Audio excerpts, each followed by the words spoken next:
오늘 본문에서 우리 하나님께서는 이제 에스겔에게 고관들을 위한 애가를 지어 불러라 라고 말씀하고 계십니다. 노래는 인간의 삶에서 뗄래야 뗄 수 없는 요소인데요. 우리가 노동을 하면서 힘들어 지칠 때면 노동요를 부르면서 힘을 얻기도 하고, 또 축하해야 하거나 기쁜 일이 있을 때면 또 그때도 노래를 부르면서 그 기쁨과 감정을 또 그 배로 누리게 되는 그런 일들을 우리는 경험해 보았습니다. 또 반대로 슬플 때에도 노래를 통해서 우리는 위로를 얻을 때가 많이 있죠. 우리가 하나님을 예배할 때도 우리는 찬양하는 가운데 우리 하나님의 위대하심을 깊이 경험하거나, 또 찬양 가운데 우리 주님의 그 사랑과 은혜가 얼마나 큰지를 정말 깊이 경험하고 누리는 경험들을 우리가 다 해보았을 것입니다. 이처럼 노래에는 말이다, 글로는 다 표현할 수 없고, 또 거기서는 누릴 수 없는 위로와 또 힘을 얻는 그런 경험들과 기쁨을 얻을 수 있다는 그런 여러 가지 특징이자 강점이 있는데요. 하나님께서는 몰락하는 이 유다 왕가와 백성들을 위해서 이제 애가를 지어 불러라라고 말씀하셨습니다. 하나님께서 왜 이런 명령을 하셨는가를 돌아보면 이제 유다 왕가의 끝이, 즉 그들의 몰락이 다가왔기 때문입니다. 유다 백성들은 그동안 하나님의 말씀에 귀 기울이지 않은 채 자신들이 바라는 대로 하나님께서 우리가 원하는 대로 일해 주실 거라 믿어왔습니다. 우리가 굳게 믿기만 하면 하나님께서 우리가 원하는 미래를 주실 거야 라고 생각하면서 그게 좋은 믿음인 것처럼 생각해왔죠. 그러나 하나님께서는 당신의 자녀들에게 한결같이 말씀하셨습니다. 죄에서 돌아서서 회개하고 하나님께로 다시 돌아오라고 말이죠. 너희를 살리는 힘은 그 다른 것에 있지 않고 오직 영원한 생명의 공급자이신 유일하신 분, 우리 하나님께만 우리를 살리는 능력, 우리를 구원하는 능력, 그 생명이 있으니 하나님을 절대 떠나지 말라고 직접 말씀하시기도 하고, 또 못 알아들을 때는 선지자들을 계속해서 보내시면서 이들이 모를 수 없게 말씀해 주셨어요. 하나님은 정말 단 한 번도 백성들이 풀지 못할 어떤 어려운 문제나 수수께끼를 준비해서 그것을 푸는 사람에게만 내가 상으로 복을 줄 거야 라고 말씀하신 적이 없습니다. 누구든지 하나님의 말씀을 듣고 죄를 향해 가던 그 길에서 돌아서서 주님께로 다시 오기만 하면 그 사람이 어떤 죄인이든지 간에 내가 용서해 줄 것이다.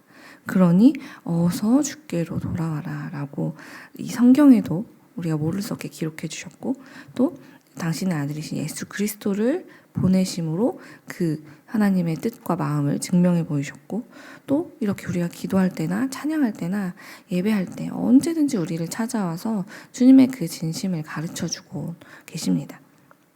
그런데 우리는 자꾸만 하나님 외에 다른 곳들을 다니죠. 다른 사람들을 통해서 혹시 우리가 원하는 구원을 얻을 수 없을까? 또 다른 방법을 통해서 우리가 생각하는 그 구원을 얻을 수 없을까? 하고 하나님만 빼고 자꾸만 다른 곳을 찾아다니는 것에 또 익숙합니다. 그러다가 지치게 되면 낙심하고 절망하면서 하나님을 오해하곤 하죠. 하나님은 이제 우리를 떠나셨나 봐. 하나님은 이제 죄인인 나를 포기하셨나 봐. 이제 하나님의 무서운 심판만이 우리 앞에 남은 건가 봐. 이제 우린 소망이 없어 하면서 말이죠. 그러나 사랑하는 여러분, 하나님은 죄인 중 그 누구라도 그가 죄와 죽음, 그 영원한 멸망의 길에 서는 것을 하나님은 한 번도 기뻐하지 않으시는 분입니다. 하나님께서 기뻐하시는 그것은 죄인이 자신의 죄를 깨닫고 돌아서서 하나님께로 돌아올 때 하나님은 그것을 기뻐하십니다. 그래서 그들이 죽을 뻔했다가 다시 살아나는 것, 그것을 너무나 기뻐하시는 분이시지, 막 죄인들, 악인들을 심판하시면서 이제야 막 내 마음이 좀 후련하다, 이제야 좀 밥이 넘어간다 하면서 그제서야 기뻐하시는 분이 절대 아니라는 것이죠. 죄인들로 인해 늘 마음 아파하시고 그들이 멸망의 길로 결국 가게 될까봐 그것에 대해서 늘 가슴 아파하면서 돌아오라고 끝없이 부르시는 분이시지, 하나님은 우리의 어떤 죄에 대한 심판을 즐기시는 분도 아니고 그저 우리가 죄에서 돌아서서 하나님께로 돌아올 때 정말 그 기쁨을 이기지 못하실 만큼 우리를 사랑하시는 분이라는 겁니다. 하나님은 우리가 이미 너무나 잘 알다시피 왜 그렇게까지 우리를 사랑하시는가라고 누군가 질문한다면 그분은 우리를 그냥 다른 생명들과 똑같이 그냥 말씀으로 지은 분이 아니시기 때문이에요. 다른 이 땅의 모든 생명들도 그분의 말씀으로 지었다 해서 함부로 지으신 것도 아니지만 특별히 사람만큼은 하나님의 형상대로 지으셨다고 했습니다. 하나님께서 그냥 적적하거나 심심하실 때 적당히 대화 나누고 그냥 그 무료함을 달랠 정도의 존재로 우리를 만드신 게 아니라 자신 안에 가득한 그 사랑을 온통 부어줄 존재로서 우리를 만드셨고 그래서 당신이 만드신 그 이 아름다운 세상에 대해서 그 모든 것을 너희가 돌보라고 그 권한을 다 주실 만큼 우리를 사랑하신다는 것이죠. 우리가 사랑하는 존재가 생기면 내게 있는 가장 좋은 것들을 아낌없이 주고 싶어 하잖아요.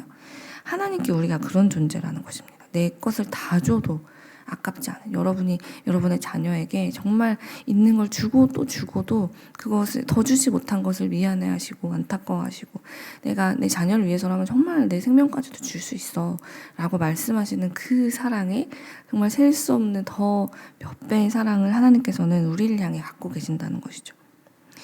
그렇게 우리를 사랑하시기 때문에 우리가 하나님을 떠나서 죄를 지었을 때 우리한테 나 정말 너무 화났다. 나 너한테 이 분노를 견딜 수가 없어 하시면서 이제 더 이상 너희랑은 관계를 맺지 않겠어 하고 연을 끊겠어 라고 하지 않으신다는 것이죠. 우리를 너무 사랑하니까. 우리를 너무 사랑하기 때문에 우리가 그렇게 속을 정말 아프게 하고 주님 마음을 힘들게 해도 우리를 안 보고 사는 것이 하나님께는 너무너무 어려운 거예요. 그만큼 우리를 사랑해 주시기 때문에. 그 결과 우리가 지은 그 죄값까지도 하나님께서 대신 갚아주시기 위해 당신 하나뿐인 아들 예수 그리스도를 이 땅에 보내주셨고 그렇게 가장 힘든 자녀의 죽음을 대신 지불하면서까지 우리를 살려내신 분이 우리 하나님이시고 그분의 사랑이라는 것이죠. 하나님은 언제나 우리를 죄에서 구해내고 또 죽음과 멸망에서 살려내는 그 일을 위해서라면 자신의 모든 것을 내어줄 준비가 되어 있는 분이십니다. 그러니 우리가 해야 할 일도 굉장히 단순하고 분명하죠. 우리가 해야 할 일이 무엇이겠습니까? 우리 매일매일 우리에게 주어지는 하나님께서 우리에게 허락해 주시는 그 삶을 우리 하나님의 말씀 앞에 비추어 보면서 내가 오늘 하나님을 향해 하나님의 뜻을 향해 나를 사랑하시는 그분의 길을 따라가고 있는가를 돌아보고 혹시 그러지 못했다면 그것을 가르쳐 주신 주님의 뜻대로 나의 방향을 돌이켜서 나에게 생명 주시는 우리 하나님께로 나아가야 한다는 것입니다. 사랑이신 하나님께 주께로 가까이 매일매일 나아가는 것이죠. 그러므로 사랑하는 여러분, 우리를 향한 우리 하나님의 사랑은 정말 하루도 변함없이 하루도 정말 조금의 차이도 없이 우리에게 항상 풍성하게 주어지고 있다는 그 사실을 우리가 믿는 주의 자녀들이 되었으면 좋겠습니다. 이렇게까지 신실한 사랑으로 우리를 대해주시는 우리 하나님께서 존재하시는 한 우리는 절대로 잘못되거나 멸망의 길로 갈 수가 없는 사람들입니다. 오늘 하나님께서 에스겔에게 애가를 지어 불러라 라고 하신 이유만 생각해 봐도 그래요. 애가의 목적이 무엇입니까? 슬픔에 빠진 이들, 정말 어려움 속에 있는 이들을 위로하기 위해 하나님께서 지금 이 노래를 부르라고 하신 것이죠. 하나님께서 만약에 이 자신의 백성들을 향해서 너희는 정말 죄인이야. 나와 함께 할 수 없는 존재들이야 라고 생각하시면서 너희를 심판하는 것에서 나는 희열을 느낀다 라고 말씀하셨다면 나는 정말 악인과 죄인들은 너무너무 미워해 라고 하시는 분이었다면 지금 이들을 위해서 마땅히 자신들이 지은 상황에 대한 결과를 맞이한 그 사람들을 위해 애가를 지으라고 하나님께서 하실 이유는 없었을 것입니다. 마침내 저들이 자신들이 한 일에 대한 죄값을 받게 됐으니 이제 풍악을 울려라 라고 하셨겠죠.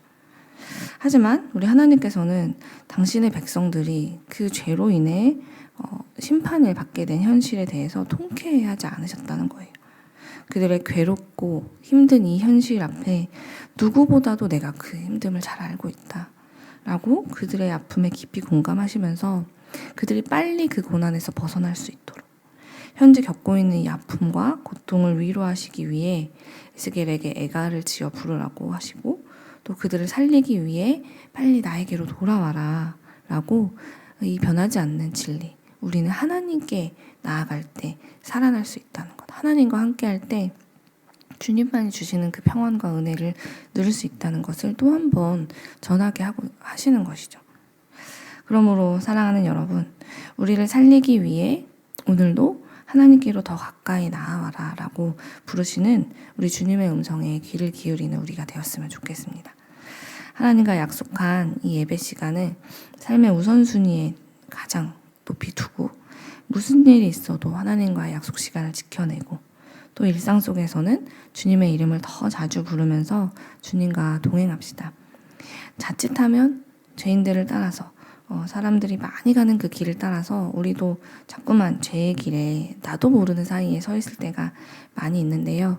그런 습관이 있다는 걸 우리가 인지하게 되면 될수록 그럴수록 그 자리에서 주님하고 주님의 이름을 부르고 주님의 뜻대로 살고 싶습니다 라고 기도하면서 주님과 함께하는 그 습관을 더더욱 만들어가는 우리 모두가 되었으면 좋겠습니다.